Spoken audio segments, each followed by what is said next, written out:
여러분의 아침을 함께합니다. 94.5MHz YTN 뉴스 FM 신율의 출발 새아침.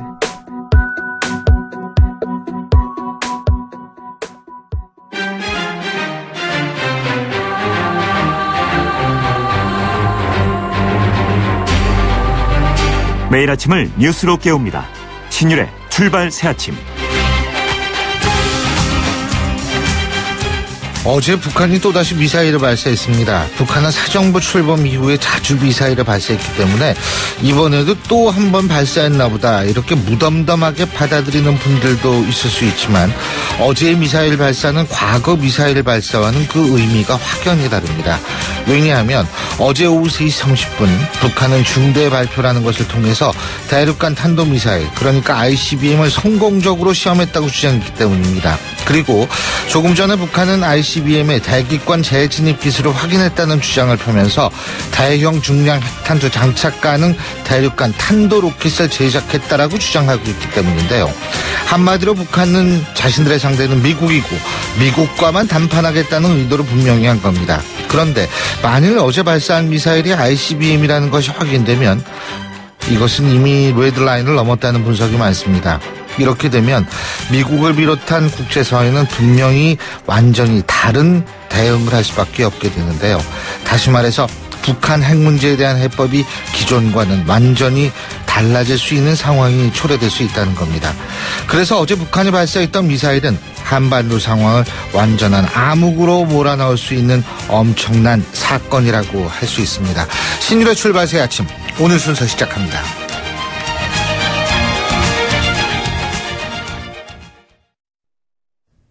YTN 라디오 신율의 출발 새아침. 예, 지금까지 들어온 뉴스 정리해 보겠습니다. 백병규 시사평론가 스튜디오에 나와 계십니다. 어서 오십시오. 안녕하십니까. 제가 오늘 방송 오프닝에서도 말씀을 드렸습니다만 대륙간 탄도미사일 ICBM의 발사에 북한이 성공했다 이렇게 발표를 했고요. 방금 전에는 계속 얘기가 나오는 게 북한의 주장이 뭐냐면 대기권 재진입 기술을 확보했다. 예. 그리고 대형 중량 핵탄두가 장착 가능한 ICBM을 제작했다. 이렇게 지금 주장을 하고 있거든요. 네. 또 하나 이제 그 2단계 엔진, 1계단의 그 대출력 발동기, 즉 엔진의 그 시동 차단과 또 2단계 그 말하자면 비추력, 엔진 시험에 성공했다. 이렇게 얘기를 했는데요. 네.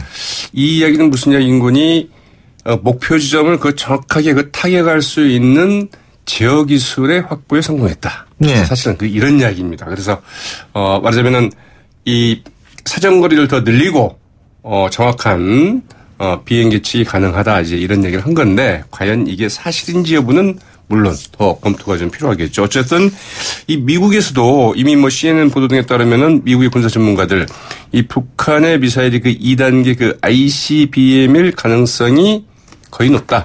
이제 이런 판단을 내리고 있다고 하죠. 그래서 이렇게 되면 일단 뭐 알래스카까지가 사정거리 안에 들어갈 가능성이 있다. 이렇게 이제 평가를 하고 있습니다만 어쨌든 북한은 미국 그 본토 타격 능력이 있는 그 미사일을 개발에 이제 들어섰다. 이렇게 보게 되고요. 미 전역을 그 사정거리 넣는 그 미사일 개발도 역시 뭐 시간 문제일 것이다. 이렇게 볼 수밖에 없게 되죠. 네. 그렇게 될 경우에는 미국의 그 대북 정책에 있어서 이 잠재적인 게임 체인저, 즉 결정적인 변수가 될 수밖에 없을 것이다. 그러니까 이게 게임 체인저라는 게 완전히 게임의 룰을 바꾼다는 거거든요. 그렇죠. 그래서 그러면 이제 미국이 어떻게 대응할 것이냐 이런 부분인데 이는 이제 또 그 남북 군사 대치 관계도 상당한 변화가 예상이 됐는데요.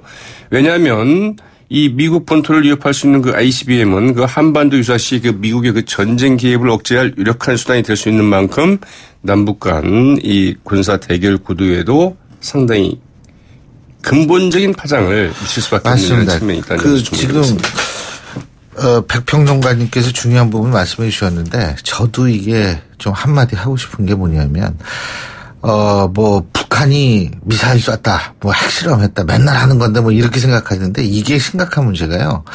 북한이 우리한테 핵을 쏜다, 뭐 이런 문제가 아니고 북한이 ICBM을 개발을 했고 거기에다 핵을 장착을 할 이 기술이 있다라고 가정을 한다면 남북 간의 무력 충돌이 일어나고 미국이 자동 개입 조약에서 개입을 하려고 하는 순간 북한이 미국한테 그럴 수 있어요.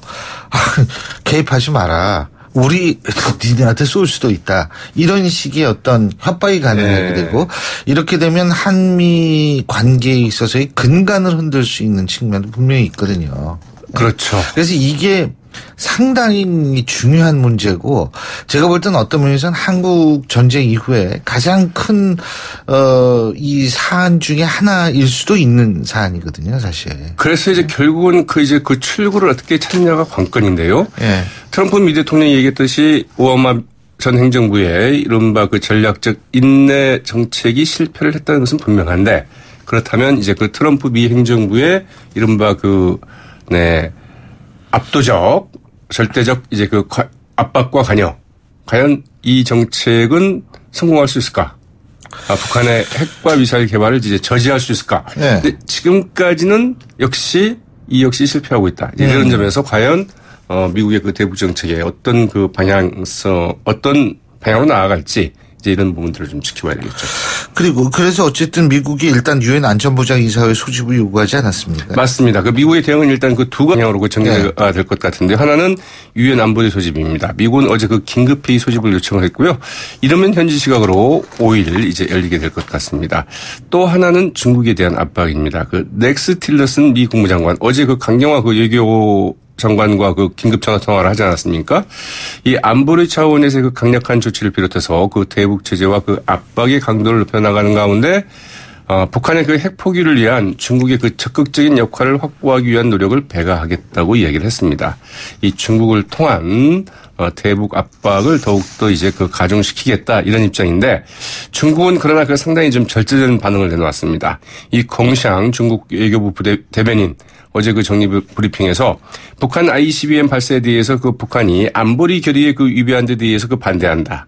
대화 제기를 위한 그 필요한 조건을 갖추기를 촉구한다. 이렇게만 이제 밝혔다고 하죠. 지금 방금 들어온 속보를 보면은요. 지금 말씀드린 틸러슨 장관이 북한의 ICBM 발사 이런 단어를 썼는데 이 ICBM이라는 단어를 썼다는 사실 자체는 물론 그것도 우리가 검증을 해봐야 되겠습니다만 미국도 이제 그쪽으로 기우는 것 아닌가 이런 걱정이 좀 많이 돼요. 틸러슨 미 국무장관이 그런 표현을 썼다고 한다면 그것은 이제 그 미 정부의 그 분석이 이것은 그 ICBM이다 이런 판단을 내렸다고 봐야 되겠죠.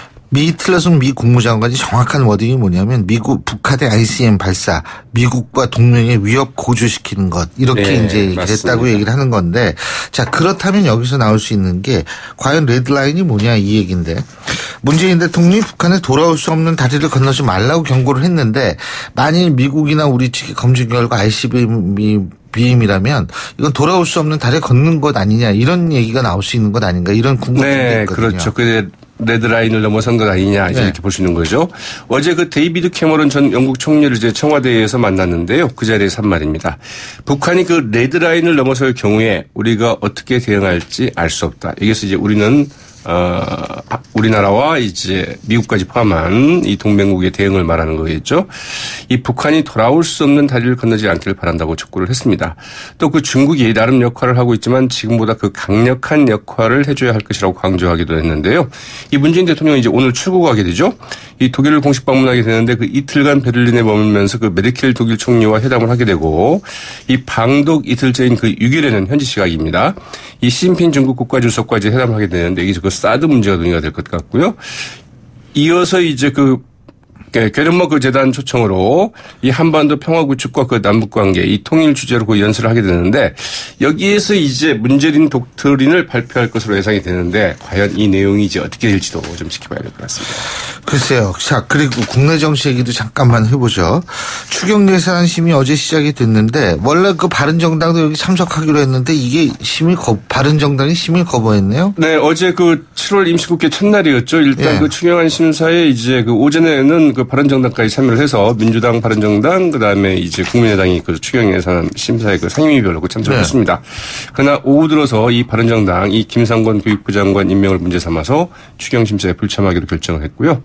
그러나 이제 그 국회 예결위의 그 백지원 위원장이 본심사 기일을 6일로 지정을 했고요. 정세균 국회의장 역시 여야의 그 예결위 심의가 30분 전인 6일 오후 1시 30분까지는 이 상임위원회에서 그 총영안 예비 심사를 마쳐달라. 이렇게 저 심사 기일을 지정을 해서 그 통보해 놓은 상태입니다. 네. 이렇게 되면은 그 정세균 의장 결국 그 7월 임시국회 마지막 본회의인 그 18일까지는 이 직권 상정으로라도 이 추경안을 처리하겠다 이런 방침을 시사한 게 아니냐 이런 풀이가 나오고 있습니다. 예. 자, 이 문제에 대해서는 잠시 후에 바른정당의 이혜훈 대표와 함께 자세히 좀 알아보고요. 오늘 말씀 여기까지 듣겠습니다. 고맙습니다. 네, 고맙습니다. 예, 지금까지 백병규 시사평론가였습니다.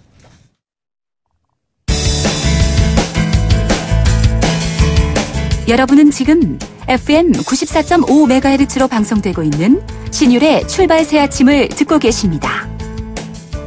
의견 주실 분은 짧은 문자 50원, 긴 문자 100원의 이용료가 드는 휴대전화 문자메시지 우물정 0945번으로 의견 남기실 수 있습니다.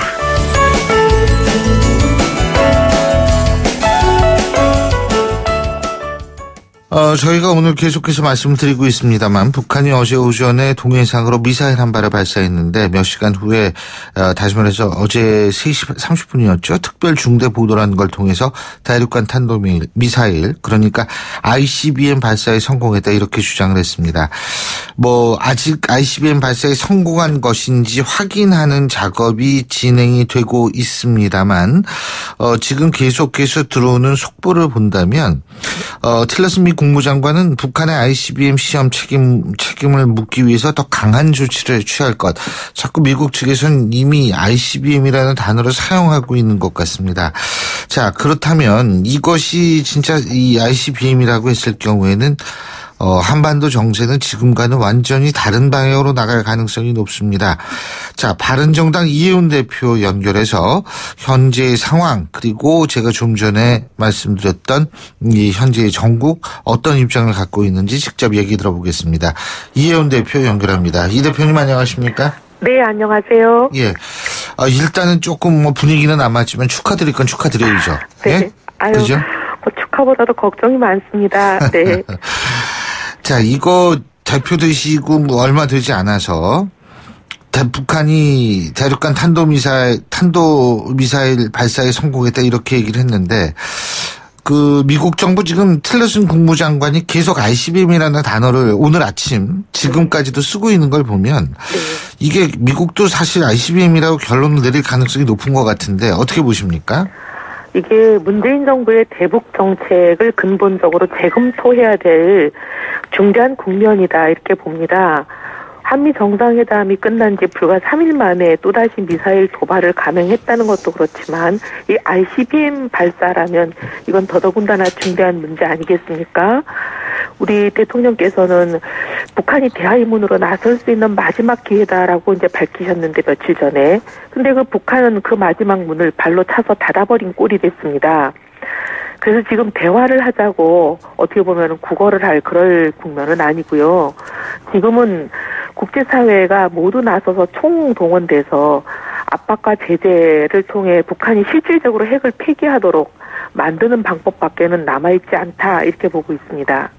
그러니까 지금 이혜훈 대표께서 생각하실 때에는 문재인 정부의 대북 기조의 변화가 불가피하다 이 말씀이시죠? 네, 지금 이 ICBM 발사라는 것은 물론 성공했는지가 100% 입증되지는 않았지만 미국의 여러 가지 태도로도 상당히 많은 것을 짐작할 수가 있고 그다음에 설사 성공하지 못했다 하더라도 우리의 목숨이 달린 안보와 같은 이런 중대한 문제는 항상 최악의 상황을 가정해서 대응책을 만드는 것이 그것이 가장 바람직하지 않겠습니까? 그러니까 성공한 경우를 상정해서 우리가 대북 정책을 근본적으로 재검토하는 것이 맞다고 봅니다. 이게 참 딜레마인데요. 그렇다고 해서 대화를 하지 않겠다 당신들하고는 이렇게 또 딱 부러지게 얘기도 힘들고. 그렇게 네? 딱 부러지게 대화를 하지 않겠다고 할 필요는 없지만 어쨌든 제재와 압박에 방점이 가 있어야지. 예. 지금 어떻게 보면은 조직폭력배 같은 사람이 흉기를 들고 굉장히 겁박을 하면서 대화하지 않겠다고 야단을 하고 있는데 그런 사람을 붙잡고 제발 말로 하자고 애걸복걸하는 그런 형국가 아니겠습니까? 이게 통하지 않는 방법이죠. 그렇죠. 그런데 오늘 이제 G20 회의에서 문재인 대통령이 독일로 떠나지 않습니까? 그죠? 네. 여기서 뭐 미국, 중국, 일본, 러시아 이런 정상들하고 얘기를 한다고 하는데, 어떤 방식으로 이 문제를 풀자고 해야 될 거라고 보십니까?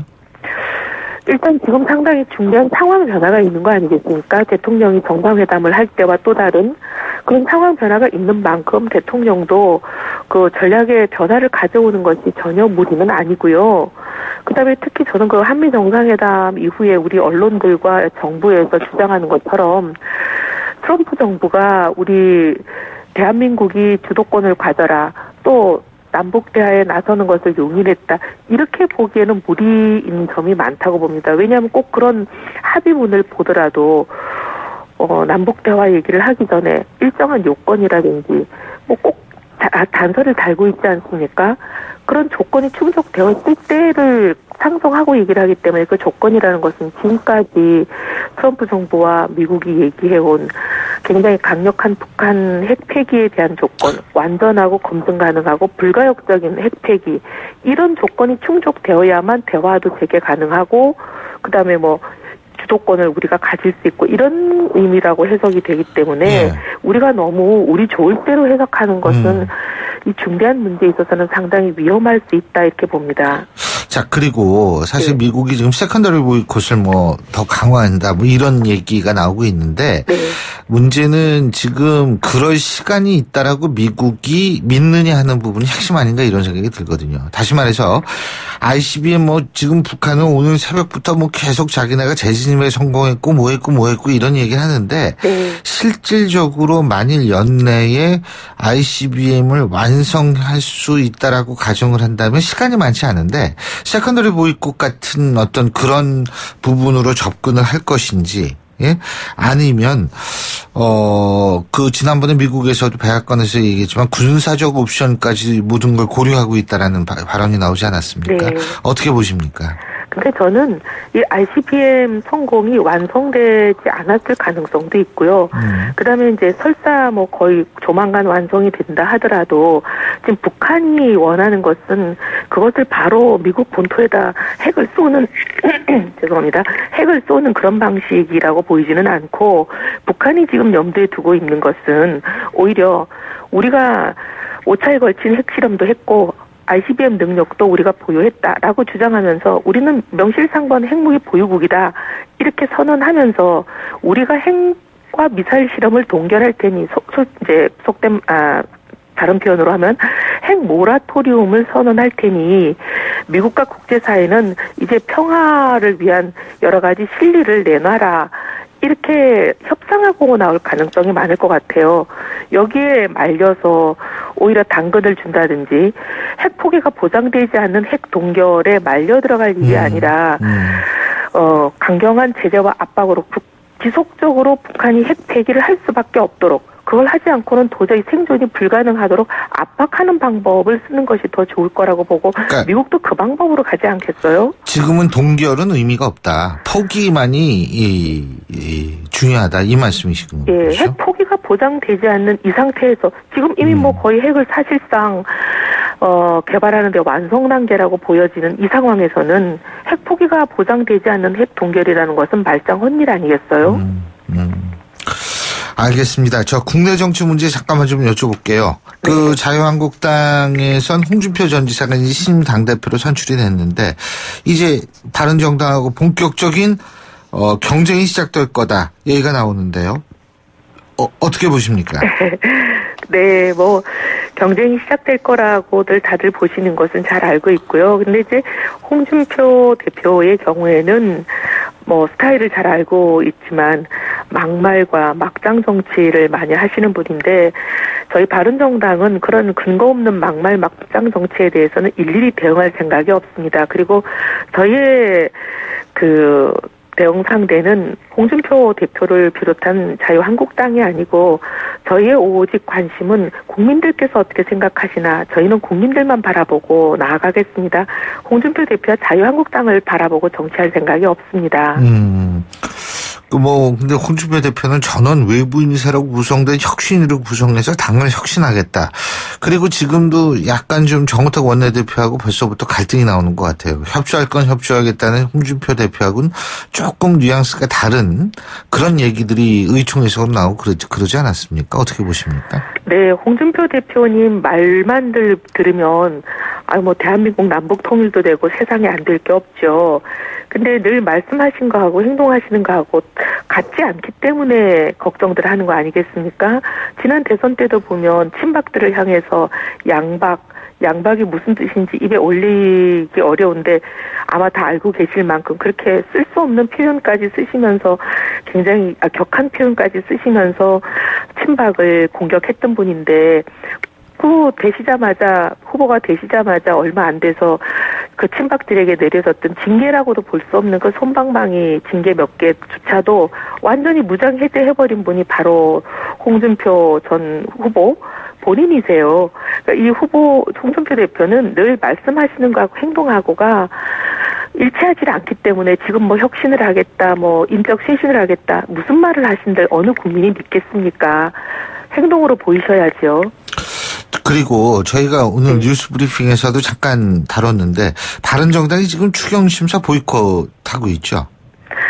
어제 김상곤 후보자를 임명 강행하면서 임명이 아니고 이제 그 청문 보고서 채택을 강행하면서 일이 좀 어그러졌습니다. 사실 저만 하더라도 지금까지 문재인 정부가 하는 일에 대해서 공개적으로 이것만은 절대 안 된다라고 발언한 적이 단 한 번도 없었는데 이 김상곤 후보자에 대해서만은 안 된다라고 말씀을 드렸고 또 총리든 정무수석이든 정부 요로요로에 김상곤 후보자는 반헌법적 인사고 우리 대한민국의 미래인 아이들의 교육을 책임질 교육 수장이 되기에는 부적격 인사라고 많이 말씀을 드렸는데도 어떻게 협치를 하겠다고 하시면서 이걸 이렇게 대놓고 무시하고 강행을 하시는지에 대해서 저희들 참 받아들이기 어려운 상황입니다. 그러다 보니 이제 저희 원내 의원들 상당수가 거의 어제 절대 다수가 추경심사에 당분간 이 부분에 대해서 항의의 뜻을 좀 표해야 되겠다 이런 의견들을 많이 내셨어요. 근데 지금 두 사람이 더 남았죠. 송영무 국방장관, 조대엽 고용노동부 장관 후보자 두 사람이 더 남았는데요. 네, 더 남았습니다. 이 두 분에 대해서도 부적격 의견이 있지만 사실 김상곤 후보자에 대해서는 절대 부적격, 절대 불가라는 의견을 갖고 있었는데 하필이면 절대 안 된다라고 저희들이 그렇게 여러 번 간곡하게 얘기했던 김상곤 후보자를 이렇게 먼저 강행 처리를 한 부분에 대해서 극히 유감을 표할 수밖에 없다라는 것이 저희 의원들 절대 다수의 의견이었습니다, 어제. 그래서 이제 그 추경이 지금 보이콧되고 있다 이런 말씀이시군요. 예. 잘 알겠습니다. 오늘 말씀 시간 관계상 여기까지 듣겠습니다. 고맙습니다. 네, 감사합니다. 지금까지 바른정당의 이혜훈 대표였고요. 신율의 출발 새 아침 1부 순서 여기서 줄입니다. 잠시 뒤 2부에서 뵙겠습니다. 소통의 아침을 여는 공정한 목소리. 신율의 출발 새 아침. 신율의 출발 새 아침 2부 순서 먼저 광고부터 듣겠습니다. 수요일 아침입니다. 7시 40분 59초 지나고 있는데요. 교통 상황 알아보겠습니다. 김재훈 캐스터.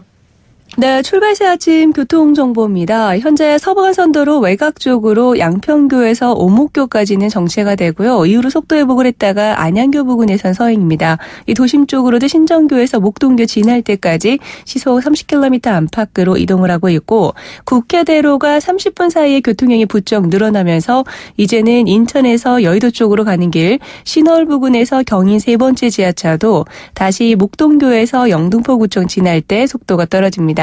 이어지는 경인고속도로는 서울 쪽으로 부천에서 신월 사이로 밀리고 있고요. 인천으로 가는 길도 부평부터 서인천까지 속도 내기가 어려운 상황입니다. 동부간선도로 오늘 의정부 쪽으로 비교적 여유가 있습니다. 아직까지도 전 구간에서 수월한 흐름인데 이 반대편 도심 쪽으로는 노원교에서 월계 1교, 원릉교에서 중랑교를 지나 성동교까지 조금 긴 구간에서 밀립니다. 그래도 옆으로 가는 동일로의 소통 상황은 좋은 편인데요. 다만 동일로와 이어지는 이어지는 영동대교가 북단에서 남단 쪽으로 오늘 정체가 심한 편이고요. 청담대교도 북단에서 남단 쪽으로 밀립니다. 출발 새 아침 교통정보였습니다. YTN 라디오 신율의 출발 새 아침. 예, 북한의 ICBM으로 추정되는 미사일 발사 문제는 잠시 후 3부에서 좀 더 자세히 알아보고요. 자, 이번엔 좀 국내 정치 얘기를 해볼까 합니다. 어제 문무일 검찰총장 후보자가 추천이 됐습니다. 문무일 부산고검장인데요. 검찰개혁의 쌍두마차라고 불리우는 법무부 장관, 검찰총장 후보자가 이제 모두 지명된 셈인데요. 자, 문재인 대통령이 강하게 주장하던 검찰개혁 탄력을 받을 수 있을까요? 정치권의 대표적 율사 출신이시죠. 더불어민주당 박범계 의원 전화 연결해서 입장 들어보겠습니다. 박 의원님 안녕하십니까? 네, 안녕하세요. 예, 문무일 부산고검장이 검찰총장 후보자로 지명이 됐는데 어떻게 평가하십니까? 이제 퇴직을 하셨던 전 소병철 고검장이냐 아니면 현직의 문무일 부산고검장이냐 두 카드 중에 현직 카드를 이제 뽑은 셈인데요. 현직에서 총장 후보를 지명한다면 서울중앙지검 특수일부장 또 법무부 중수일과장을 지낸 문무일 고검장밖에는 아마 대안이 없었을 것으로 보여집니다. 그렇기 때문에 일종의 검찰 내부의 조직 안정, 오랫동안 총장이 공석 상태에서 조직 안정을 꾀하는 동시에 그러면서 검찰 개혁의 제도에 밝은 문무일 고검장의 발탁이라고 보여집니다. 근데 이렇게 이 문무일 부산고검장이 비교적 젊으신 분 아니에요, 그죠? 네, 그렇죠. 56세인가 그렇죠. 예, 그렇게 되면 그 위에 계신 분들은 다 자동으로 물갈이 되는 거 아니에요? 이제 검찰의 조직 문화 중에 한 특성인데요. 네. 뭐 그게 어떻게 이번에도 자연스럽게 통할는지 아니면 뭐 그것이 뭐 어떤 대통령이나 또는 청와대의 그런 가이드라인이 있는 건 아닙니다. 과거에 검찰의 조직 문화이긴 하였죠. 근데 이 문무일 부산고검장 성완종 리스트 특별수사팀장이었다고 그러더라고요. 예, 맞습니다. 예. 예. 그래서 홍준표 대표랑 악연이다 이런 얘기까지 나오던데요. 지금 홍준표 대표가 항소심에서 무죄를 받고 지금 대법원에 사건이 계류 중이고요. 예. 그렇긴 합니다만은 뭐 악연이랄까요. 글쎄 그걸 뭐 검사로서는 뭐 주어진 사건에 최선을 다할 수밖에 없었지 않았나 그렇게 싶습니다. 그렇군요. 네. 지금 근데 검찰 개혁을 추진하라 이 얘기인데요, 그죠? 이제 네. 그 비법조인 출신 박상기 법무부 장관 후보자를 지명한 것도 역시 검찰 개혁을 위해서고 이런 것 같은데 검찰 개혁을 위한 첫 과제는 뭐라고 보십니까? 오랫동안 학자로서 계셨던 비법조인 출신의 박상기 후보자가 이제 법무부 장관이 된다면 적어도 법무 검찰 개혁에 관한 제도 개혁 차원에서는 매우 원칙적으로 그리고 강하게 개혁을 추진을 할 겁니다. 그런데 법무 검찰 개혁의 최대의 어떤 그 관전 포인트는 일선의 검사들이 그 제도 개혁을 수용하느냐, 얼마만큼 그것을 안정적으로 받아들이냐에 달려 있습니다. 그런 측면에서 현직 부산고검장인 문무일 고검장 굉장히 합리적인 성품이고 비교적 저는 온유한 성품 그리고 개혁적인 성향도 있다고 보여집니다. 그랬을 때 검사들의 일종의 그 설득, 검사들을 설득하고 동의를 받아내는 측면에서 뭐 좋은 인선이다 이렇게 평가를 하고 싶고요. 또 하나는 역시 검찰총장은 제도 개혁 이전에 수사로서 보여주는 것이 검찰총장의 진면목입니다. 그런 측면에서 여러 가지 현안 사건들도 있기 때문에 지금 검찰의 수사도 원활하게 이루어질 것으로 그렇게 기대하고 있습니다. 그 여러 가지 수사라는 게 예를 들면 국정농단 사태 뭐 이런 추가 수사 이런 거 말씀하시는 겁니까? 그것을 뭐 의도적으로 뭐 기획해서 하고 안 하고 그런 차원이 이미 아니고요. 왜 그런 거 하니 조남관 검사라고 서울고검에 있던 조남관 검사를 이제 국정원에 지금 감찰실장으로 임명이 되어 있습니다. 그리고 적폐청산 TF 국정원의 그 TF 팀장인데 거기서 이미 여러 한 12~13가지 과제에 대한 그 감찰 어떤 목록들이 있는데요. 그런 내용물 중에는 물론 징계시효나 공소시효가 지난 사건도 있습니다만은 어떤 것들은 감찰 결과에 따라서 검찰로 고발되어질 그런 사건도 있기 때문에 자연스럽게 그런 부분에 대한 수사도 이루어질 것이고 또 지금 기소된 국정농단 사건에 대한 공소유지도 굉장히 중요하고요. 우병호 부분에 대한 수사는 저는 완성되어 있지 않다. 특히 정윤회 문건 수사는 대단히 중요하기 때문에 그런 것들은 새로운 검찰총장 체제하에서 신속히 이루어질 필요가 있다고 보여집니다. 예, 그렇군요. 지금 근데 어떻게 보세요? 인사청문회가 지금 남아있지 않습니까? 그죠? 예, 그렇습니다. 예. 근데 지금 김상곤 교육부 총리는 이제 통과가 됐으니까요. 청문 예, 보고서 채택이 됐으니까. 그런데 이제 송영무 후보자하고, 그리고 조대엽 후보자. 예, 조대엽 후보자가 남아있는데 어떻게 보세요? 이 두 분은? 글쎄, 대통령께서, 청문 결과, 채택을 해달라는 취지에, 재송부를 했다는 말씀은, 글쎄요, 저희 여당 입장, 또 청와대 입장에서는, 크게 낙마를 할 정도의 그런 사안은 아니지 않느냐라는 판단을 하고 있다고 보여집니다. 알겠습니다. 조금 다른 얘기도 좀 여쭤볼게요. 이 북한이 ICBM 대륙간 탄도 미사일 발사 이것 때문에 아주 정치권이 시끌시끌한데 말이에요. 네, 어제 저도 아주 국방기획 이 사무실에서 아주 장시간 동안 텔레비만 지켜봤습니다. 네. 근데 이게 지금 문재인 정부의 대북 정책이 변화될 수밖에 없는 시그널이다 이렇게 평가하는 경우가 많은데 어떻게 보세요? 과거에 지금 5차 핵실험까지 있었지 않습니까? 예. 그런데 1차에서 4차 핵실험까지는 이와 같은 미사일 도발이 있었고, 예. 그래서 연이어서 이제 핵실험이 있었습니다. 5차 핵실험 때는, 박근혜 대통령과 오바마 대통령의 이제 정상회담이 있은 3일 직후에 5차 핵실험도 했고요. 예, 또 지금 6차 핵실험도 지난 봄부터 예상되는 측면도 있는데, 어찌됐든 이 도발은 한미 간의 북한의 핵폐기, 비핵화를 위한, 한미 간의 굳건한 동맹과 어떤 결속을 확인한 데 대한 일종의 도발이라고 보여집니다. 그런 측면에서 압박과 제재의 강도를 높이는 건 맞는데요. 그렇다 하더라도, 지난번 트럼프 대통령과 확인했던 한국 주도의 또 제재와 대화를 병행하는 그런 기본적인 틀은 좀 변하지는 않을 것이다. 그러나 제재에 대한 압박은 더 강화해질 필요가 있다 이렇게 보여집니다. 자, 그리고 또 다른 현안인데요. 국민의당이 그 대선 당시에 문재인 대통령하고 문주정 씨의 취업 특혜 의혹과 관련된 증거를 조작한 이거 있지 않습니까? 네네. 근데 지금 국민의당이 자체 조사 결과 이유미의 단독 범행이다 이런 결론을 냈는데 율사 출신으로 어떻게 보고 계십니까? 자체 조사하는 것 자체에 한계가 있을 겁니다. 자체 조사는 어차피 면죄부를 저는 대기하고 있었다고 보여지고요. 네. 자체 조사가 있든 없든 검찰 수사는 결대로 할 건데 문제는 법적 책임과 정치적 책임을 좀 구분해야 될 것 같고요. 지금은 법적 책임이 이제 부각이 돼 있기 때문에 아마 정치적 책임에 대한 부분이 부각이 덜 되어 있고요. 5월 5일 날 그러한 조작 발표를 하지 않았습니까? 네. 근데 그 뒤에 5월 8일자 그 이유미와 이준서 최고위원의 문자 대화 내용을 보면 사실상 이유미 씨가 이준서 최고한테 사실대로 모든 걸 말하면 국민의당은 많은 것, 후회하고 힘들어서 거의 잠을 못 잤다. 이런 대화가 있습니다.